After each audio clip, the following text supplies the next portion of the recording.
중개사고 유형 1등 보면요. 너무 당연한 건데 하지 않는 것들이 있어요. 그게 뭐죠? 1등이?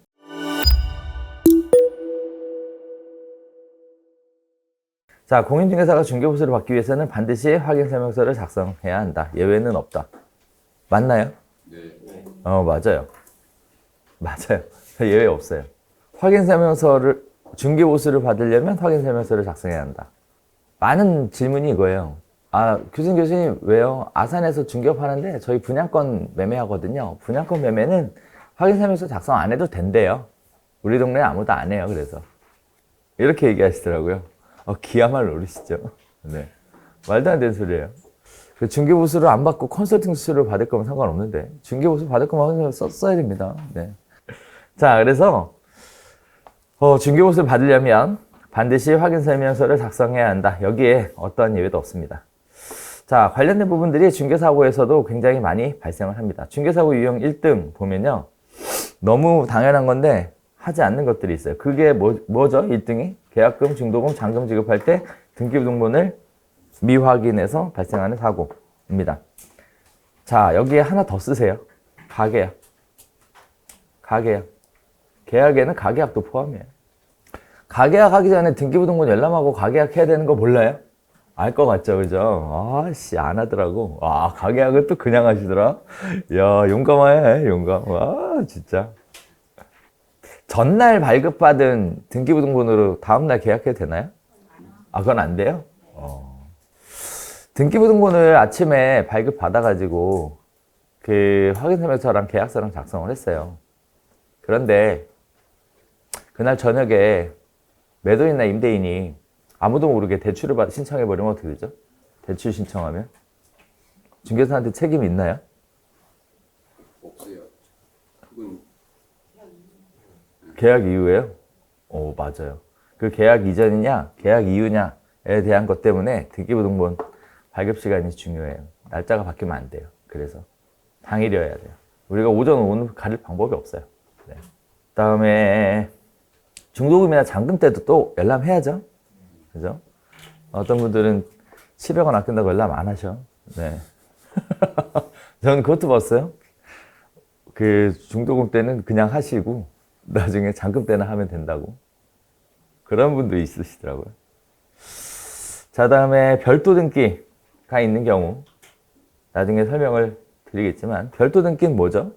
토지에 별도 등기 있는 경우죠. 그때는 뭐도 필요해요? 토지 등기부등본도 있어야 되죠.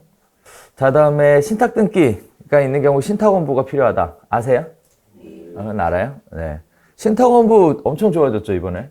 네. 대박이에요. 인터넷 등기소에서 열람이 되죠, 이제. 자, 다음에 근저당 설정되어 있는 경우 포괄근저당인지 확인하세요? 안 하죠. 자, 밑에 볼게요. 포괄근저당. 채권자가 채무자 사이에 특정 거래에서 발생하는 채권을 담보하는 것이 아니라 당사자 사이에 발생하는 현재 또는 장래의 모든 채권을 하나의 근저당으로 일괄해서 담보하는 경우를 의미합니다. 그래서 거래마다 근저당권을 변경하는 번거로움을 피하기 위해서 거래 전부를 포괄하는 추상적 신용거래 계약으로 금융기관 등이 채권담보를 강화하기 위해 남용해왔던 근저당을 포괄근저당이라고 해요. 요새는 포괄근저당이 금융권에서는 안 합니다. 못하게 해서. 그러나 포괄근저당의 경우들이 있어요. 그게 언제냐면 예를 들어 볼게요. 롯데에서 칠성사이다 도매로 납품받아갖고 그 소매점에다가 배달하는 사람이라고 칠게요. 이 사람은 롯데에서 물건을 갖고 오겠죠. 그런데 물건을 갖고 오는 금액이 맨날 바뀌겠죠. 맨날 바뀌겠죠. 그 대금을 못 받았잖아요. 소매점에서 받아서 납부를 해야 되는데 금액이 크면 대금을 다 못 받아요. 그런 경우 롯데에서 근저당 설정을 해요. 그 근저당이 포괄근이에요. 그 근저당. 그래서 포괄근저당의 경우에는 포괄근저당 이렇게 안 나와요. 그냥 근저당 이렇게 나와. 그래서 내용을 확인을 해봐야 돼요. 그런 부분에 대해서는. 근저당이 물건 하나만 있는 경우도 있고 여러 개의 물건을 싸그리 잡아가지고 근저당을 설정하는 경우들도 있고 다양한 케이스가 있습니다. 눈 크게 뜨고 보면 보여요. 근데 대충 보니까 안 보이는 거죠. 내가 명확하게 이해가 안 되면 도대체 근저당이 왜 이렇게 설정이 됐지? 라고 한 번만 생각해 보시면 아마 중개 의뢰인한테 물어봤을 거고 그럼 중개 의뢰인이 얘기했을 거예요. 이러한 이유 때문에 이렇게 된 겁니다. 라고 얘기했을 건데 그런 부분들을 확인 안 하고 계약하면 그게 나중에 문제가 돼요. 근저당이 있는데도 불구하고 채무가 없다라고 얘기하는 경우들이 있어서 그게 문제가 되기도 합니다. 가압류 가처분 예고 등기가 되어 있는 경우 이때도 주의해야 되겠죠. 자, 이것도 등기에 다 나오니까 네, 확인할 수 있죠.